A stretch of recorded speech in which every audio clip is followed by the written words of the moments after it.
ఈరోజు ఆర్బీఐకి సంబంధించిన ఇంపార్టెంట్ మీటింగ్ అయితే జరిగింది. ఈ మీటింగ్లో ఆర్బీఐ గవర్నర్ గారు ఏమేం డిస్కస్ చేశారు, దీనివలన స్టాక్ మార్కెట్ పైన ఎలాంటి ఇంపాక్ట్ ఉండబోతుంది అనేది కంప్లీట్ ఇన్ఫర్మేషన్ అనేది ఈ వీడియోలో నేను షేర్ చేస్తాను. సో వీడియోని ఎక్కడ స్కిప్ చేయకుండా ఎండింగ్ వరకు చూడండి. నచ్చితే లైక్ చేసి ఛానల్ని సబ్స్క్రైబ్ అయితే చేయండి. ఫ్రెండ్స్, ఆర్బీఐ ఈవేళ రెపో రేట్ని ఎలాంటి చేంజ్ కూడా చేయకుండా 5.25% దగ్గరైతే ఉంచడం అనేది జరిగింది. అలాగే న్యూట్రల్ పాలసీ స్టాండ్స్ని కూడా కంటిన్యూ అయితే చేసింది. సో మార్కెట్ ఏం ఎక్స్పెక్ట్ చేసిందో అదే జరిగింది కాబట్టి మార్కెట్కి పెద్ద షాక్ ఏమైతే ఈరోజు తగలలేదనమాట. అయితే ఆర్బీఐ గవర్నర్ గారు ఈ మీటింగ్లో ఏమేమి డిస్కస్ చేశారనేది ప్రతి ఒక్కటి మీకు పాయింట్ టు పాయింట్ క్లియర్గా నేను ఎక్స్ప్లెయిన్ అయితే చేస్తాను. ముందుగా రెపో రేట్ కోసం అయితే మాట్లాడారు. రెపో రేట్ అంటే ఏంటి? ఆర్బీఐ బ్యాంక్స్కి లోన్ ఇచ్చే ఇంట్రెస్ట్ రేట్ని మనము రెపో రేట్ అని అంటామండి. సో రెపో రేట్ తగ్గితే బ్యాంక్స్కి చీప్గా మనీ అనేది దొరుకుతుందనమాట. ఎక్కడి నుంచి? ఆర్బీఐ నుంచి. సో అప్పుడు బ్యాంక్స్ మనకు కూడా చీప్గా అయితే మనీ అనేది లోన్స్ రూపంలో అయితే ఇవ్వడం జరుగుతుంది. సో దీనివలన home loan, car loan, personal loan interest rates అనేవి తగ్గడానికి అవకాశాలు ఉంటాయి ఎప్పుడు రెపో రేట్ తగ్గితే. కానీ ప్రస్తుతం ఏమైంది? ఎలాంటి చేంజ్ లేకుండా ప్రీవియస్గా ఉన్న 5.25%నే కంటిన్యూ చేశారు కాబట్టి మన ఈఎంఐస్లో కూడా ఎలాంటి చేంజ్ ఉండదు అని చెప్పి మీరు గుర్తుపెట్టుకోవాలి. సో దీనివల్ల ఎకానమీకి కూడా మంచి సపోర్ట్ అనేది దొరుకుతుంది కాబట్టి ఇప్పుడు ఆర్బీఐ రెపో రేట్ని 5.25% దగ్గరే ఉంచిందనమాట. సో దీని అర్థం ఏంటి అంటే, మనకి ఏదైతే హోమ్ లోన్ ఉందో ప్రతి మంత్ మనం ఎంత మనీ అయితే పే చేస్తామో అదే మనీ పే చేస్తాము. పెరగలేదు అండ్ తగ్గలేదు అని గుర్తుపెట్టుకోండి. ఎకానమీ యొక్క స్టెబిలిటీని మెయింటైన్ చెయ్యాలి అని చెప్పి ఆర్బీఐ ప్రస్తుతం అయితే అనుకుంటుంది. అండ్ సెకండ్ పాయింట్ ఏంటంటే, న్యూట్రల్ స్టాండ్స్ కోసం అయితే మాట్లాడాలి. వెయిట్ అండ్ వాచ్ అప్రోచ్ అంటారన్నమాట దీన్ని. ఆర్బీఐ ఇప్పుడు ఏం చేస్తుందంటే రేట్ హైక్ చేయడానికి హర్రీలో లేదు. అంటే రేట్ హైక్ పెంచాలనుకోవట్లేదు, అలానే రేట్ని కట్ చేయాలని కూడా అనుకోవట్లేదు. ప్రస్తుతానికి గాబరు ఏం లేదు. ప్రస్తుతానికి వాచ్ చేస్తున్నారు, వెయిట్ చేసి వాచ్ చేసే ప్రాసెస్లో అయితే ఉన్నారు. ఫ్యూచర్లో ఇన్ఫ్లేషన్ ఎలా ఉంటుందో దాన్ని బట్టి నిర్ణయాన్ని తీసుకుందామని చెప్పి గవర్నర్ గారు క్లియర్గా అయితే వెయిట్ చేస్తున్నారు అని అయితే చెప్పడం అయితే జరిగిందనమాట. అండ్ నెక్స్ట్ గవర్నర్ గారు ఇన్ఫ్లేషన్ గురించి అయితే మాట్లాడడం జరిగింది. సో ప్రెజెంట్ ఇన్ఫ్లేషన్ ఎలా ఉంది అంటే ఫుడ్ ప్రైజెస్, ఫ్యూల్ ప్రైజెస్ వల్ల ఇంక్రీజ్ అయిందనమాట యాక్చువల్గా ఇన్ఫ్లేషన్. కానీ కోర్ ఇన్ఫ్లేషన్ మాత్రం కంట్రోల్డ్గానే ఉంది అని అయితే క్లియర్గా చెప్తున్నారు. ఇది చాలా ఇంపార్టెంట్ డేటా, క్లియర్గా వినండి. హెడ్లైన్ ఇన్ఫ్లేషన్ ఏదైతే ఉందో హెడ్లైన్ ఇన్ఫ్లేషన్లో ఫుడ్, ఫ్యూయల్, ఎవ్రీథింగ్ అనేవి ఇంక్లూడ్ అవుతాయి. కోర్ ఇన్ఫ్లేషన్ ఏమవుతుందంటే కోర్ ఇన్ఫ్లేషన్లో ఫుడ్, ఫ్యూయల్ అనేవి రిమూవ్ చేస్తారు. సో ఇది ఎకానమీ రియల్ ఇన్ఫ్లేషన్ ప్రెజర్ని చూపిస్తుంది అనమాట. సో గవర్నర్ గారు అదే చెప్తున్నారు. మన టార్గెట్ హెడ్లైన్ ఇన్ఫ్లేషన్ అని చెప్పి క్లియర్గా అయితే చెప్పడం జరిగింది. అంటే ఆర్బీఐ మెయిన్లీ కంప్లీట్ సిపిఐ ఇన్ఫ్లేషన్ని టార్గెట్ చేస్తుంది అని అయితే మనము గుర్తుపెట్టుకోవాలి. నెక్స్ట్ ఇన్ఫ్లేషన్ ఫోర్కాస్ట్ కోసం మాట్లాడుకుంటే ఆర్బీఐ ఫినాన్షియల్ 27 ఇన్ఫ్లేషన్ ఫోర్కాస్ట్ని కూడా రిలీజ్ చేసింది. ఏం ఎక్స్పెక్ట్ చేస్తున్నారంటే 5% అయితే ఎక్స్పెక్ట్ చేస్తున్నారు. అది క్వార్టర్లీ పోయి చూసుకుంటే Q1లో 5.3%, Q2లో 4.7%, Q3లో 5.9%, Q4లో 5.5%. దీని అర్థం ఏంటంటే ఇయర్ మిడిల్లో ఇన్ఫ్లేషన్ కొంచెం ఎక్కువ ఉండొచ్చు, తర్వాత కొంచెం తగ్గే అవకాశాలు ఉంటాయని అయితే చెప్పడం జరిగింది. నెక్స్ట్ దేనికోసం మాట్లాడారంటే జీడిపి గ్రోత్ ఫోర్కాస్ట్ కోసం మాట్లాడారండి. సో ఆర్బీఐ ప్రస్తుతం 6.6% నుండి 6.7%కి జీడిపి గ్రోత్ని అయితే ఇంక్రీజ్ చేసింది. దీని అర్థం ఏంటి? ఇండియన్ ఎకానమీ స్ట్రాంగ్గా ఉంది అని చెప్పి ప్రస్తుతం ఆర్బీఐ నమ్ముతుంది అని అయితే మనం క్లియర్గా అయితే అర్థం చేసుకోవాలి. నెక్స్ట్ మన ఆర్బీఐ గవర్నర్ గారు ఏం చెప్పారంటే ఆర్బీఐకి ఇండియా ఎకానమీ పైన నమ్మకం చాలా స్ట్రాంగ్గా ఉంది అని చెప్పి ఇక్కడ క్లియర్గా చెప్తున్నారు. ఎందుకంటే డొమెస్టిక్ డిమాండ్ అనేది స్ట్రాంగ్గా ఉంది, మ్యానుఫ్యాక్చరింగ్ యాక్టివిటీ బాగుంది, సర్వీసెస్ సెక్టర్ స్ట్రాంగ్గా ఉంది, ఎక్స్పోర్ట్స్ ఇంప్రూవ్ అవుతున్నాయి, ఇన్ఫ్రాస్ట్రక్చర్ స్పెండింగ్ కంటిన్యూ అవుతుంది, కాబట్టి గ్రోత్ పాజిటివ్గా ఉంటుందని చెప్పి ఆర్బీఐ ఎక్స్పెక్ట్ చేస్తుందని చెప్పి క్లియర్గా చెప్పారు. ఇలా చెప్తూనే కొన్ని బిగ్గెస్ట్ రిస్క్లు కూడా చెప్పడం జరిగింది. మన గవర్నర్ గారు చెప్పిన మేజర్ రిస్క్లు ఏంటంటే వెస్ట్ ఏషియా కాన్ఫ్లిక్ట్ అనమాట, మిడిల్ ఈస్ట్ టెన్షన్స్ వలన ఆయిల్ ప్రైజెస్ పైన ఎఫెక్ట్ చూపిస్తాయి అని చెప్పి క్లియర్గా చెప్తున్నారు. ఆయిల్ ప్రైజెస్ అనేవి ఇంక్రీజ్ అయితే ఇండియా ఇన్ఫ్లేషన్ కూడా పెరుగుతుంది అని చెప్పి క్లియర్గా చెప్పడం జరిగింది. And second most important, week monsoon, తక్కువ వర్షాలు పడ్డాయి అనుకోండి, పంటల ఉత్పత్తి కూడా తగ్గుతుంది. దీనివల్ల వెజిటబుల్స్, ఫుడ్ ప్రైజెస్ అనేవి పెరుగుతాయి, ఫుడ్ ఇన్ఫ్లేషన్ అనేది పెరుగుతుంది. సో ఇది కూడా ఒక మేజర్ రిస్క్గా అయితే చెప్పడం జరిగింది. ఇక next one, global trade uncertainty కోసం కూడా మాట్లాడడం జరిగిందండి. ఇంటర్నేషనల్ ట్రేడ్ ప్రాబ్లమ్స్ వలన ఎక్స్పోర్ట్ని ఎఫెక్ట్ చేయొచ్చు అని కూడా చెప్పడం అయితే జరిగింది. నెక్స్ట్ గవర్నర్ గారు చెప్పింది ఏంటంటే ఆర్బీఐ తీసుకోబోతున్న యాక్షన్ కోసం చెప్పారండి. ఇది చాలా ఇంపార్టెంట్. ప్రెజెంట్ ఇన్ఫ్లేషన్ ఏదైతే ఉందో ఇది ఫుడ్, ఫ్యూయల్ వలన మాత్రమే పెరుగుతుంది. కంప్లీట్ ఎకానమీలో స్ప్రెడ్ అయితే ఆర్బీఐ యాక్షన్ తీసుకుంటుందని క్లియర్గా చెప్పారు. ప్రస్తుతం ఇన్ఫ్లేషన్ పెరిగింది కానీ ఫుడ్, ఫ్యూయల్ వల్ల మాత్రమే. ఇది ఒకవేళ కంప్లీట్ ఎకానమీలో స్ప్రెడ్ అయితే మాత్రం ఆర్బీఐ స్ట్రాంగ్గా యాక్షన్ తీసుకుంటుందని ఇక్కడ క్లియర్గా అయితే చెప్పారు. నెక్స్ట్ రూపీ కోసం మాట్లాడారు. మన గవర్నర్ గారు చెప్పింది ఏంటంటే ఇండియన్ ఎకానమీ ఫండమెంటల్స్ అనేవి స్ట్రాంగ్గా ఉన్నాయి, గ్లోబల్ టెన్షన్స్ రెడ్యూస్ అయితే రూపీ స్ట్రెంత్ అయ్యే ఛాన్స్ ఉందని అయితే ఇక్కడ క్లియర్గా చెప్తున్నారు. సో రూపీ వాల్యూని ఆర్బీఐ డైలీ కంట్రోల్ చెయ్యదు, కానీ డాలర్ రూపీ రేటు ఒక్కసారి ఎక్కువగా పెరిగినా లేదా తగ్గినా సరే మార్కెట్లో ప్యానిక్ వచ్చినప్పుడు మాత్రమే ఆర్బీఐ యాక్షన్ తీసుకొని ఆ సిచ్యువేషన్ని కంట్రోల్ చేస్తుందని ఇక్కడ క్లియర్గా అయితే చెప్పడం జరిగింది. నెక్స్ట్ లిక్విడిటీ కోసం కూడా మాట్లాడారు.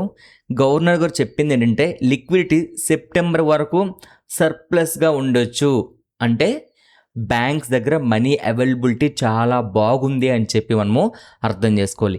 Next foreign currency fixed deposit schemes కోసం కూడా మాట్లాడడం అయితే జరిగిందండి.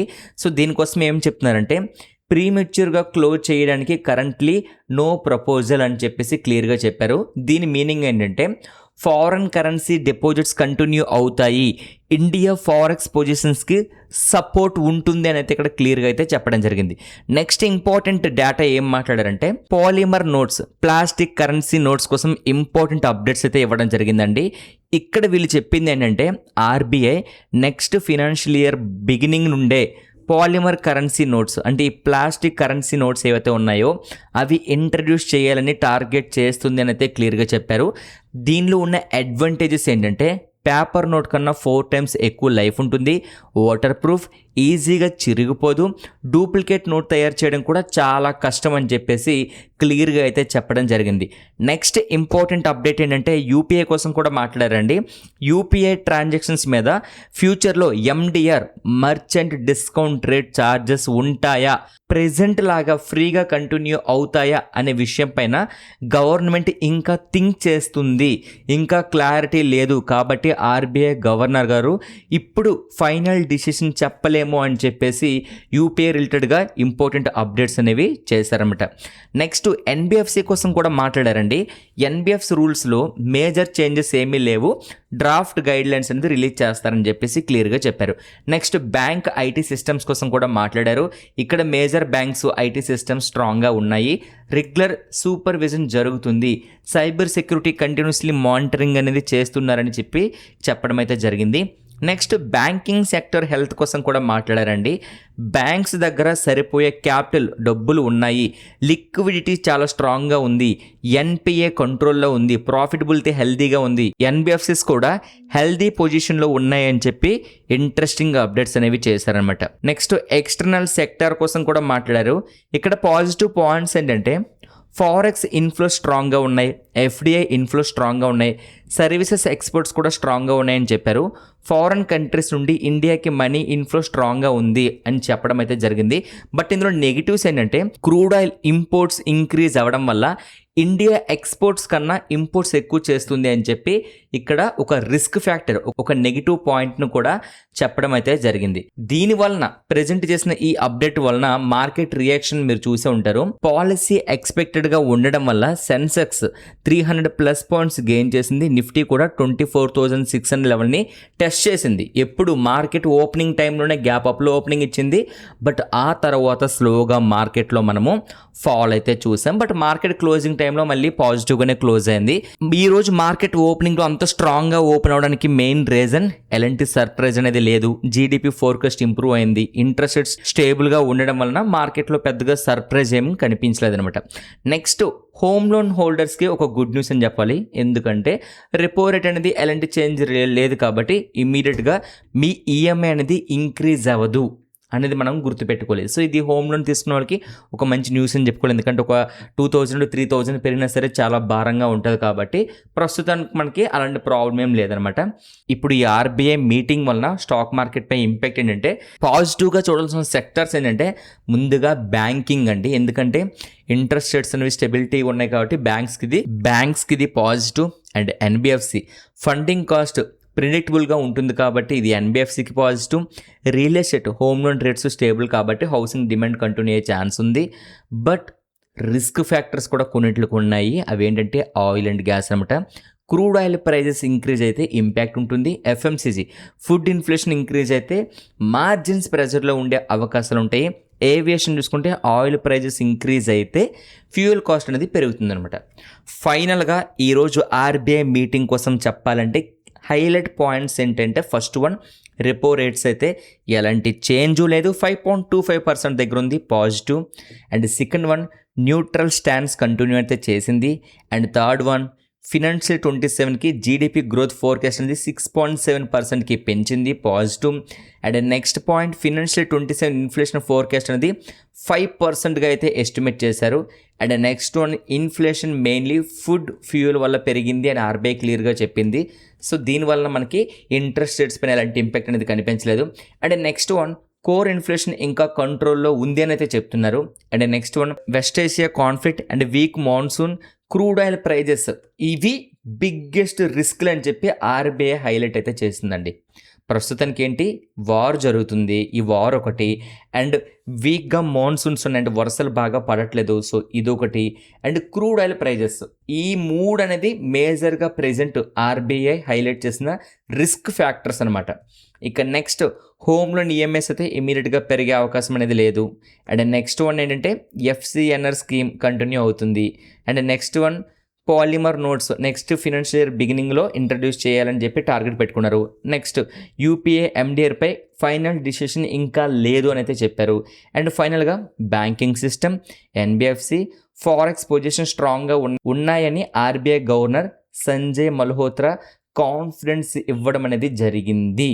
ఫైనల్గా ఆర్బీఐ ఈ పాలసీ ద్వారా గ్రోత్ని సపోర్ట్ చేసింది, ఇన్ఫ్లేషన్ని కంట్రోల్లో ఉంచడానికి బ్యాలెన్స్డ్ అప్రోచ్ని ఫాలో చేస్తుంది అని చెప్పి క్లియర్గా చెప్పింది. అండ్ ఎకానమీపై కాన్ఫిడెన్స్ ఉన్న ఈ గ్లోబల్ రిస్క్స్ ఏవైతే ఉన్నాయి, ఈ వార్ అవ్వచ్చు, క్రూడ్ ఆయిల్ వోలటాలిటీ అవ్వచ్చు, ఫుడ్ ఇన్ఫ్లేషన్ని దృష్టిలో పెట్టుకుని ఇప్పటికీ వెయిట్ అండ్ వాచ్ స్ట్రాటజీని అయితే కంటిన్యూ చేస్తున్నారు అని అయితే చెప్పడం జరిగింది. ఇప్పుడు మార్కెట్ నెక్స్ట్ మూవ్ ఎక్కువగా global news, crude oil prices, FI buying మరియు క్వార్టర్లీ రిజల్ట్స్ మీద అయితే డిపెండ్ అవుతుంది. సో ఫ్రెండ్స్, మీకు అర్థమైందా? ఇది చాలా చాలా ఇంపార్టెంట్ మీటింగ్. అండ్ ఈ మీటింగ్ రిలేటెడ్గా మనం ఒక్క ముక్కలో మాట్లాడుకుంటే స్టాక్ మార్కెట్ పాయింట్ ఆఫ్ వ్యూలో ఇది మనం పాజిటివ్గా అయితే కన్సిడర్ చేయాల్సిన ఇంపార్టెంట్ మీటింగ్ అయితే మనము చెప్పుకోవచ్చండి. అండ్ ఫ్రెండ్స్, ఈ వీడియో మీకు నచ్చితే ప్రతి ఒక్కరూ లైక్ చేసి ఛానల్ని సబ్స్క్రైబ్ చేయండి. అండ్ ఇలాంటి వీడియోస్ కోసం మన ఛానల్ని రెగ్యులర్గా ఫాలో అవడానికి ప్రయత్నించండి. Thank you so much.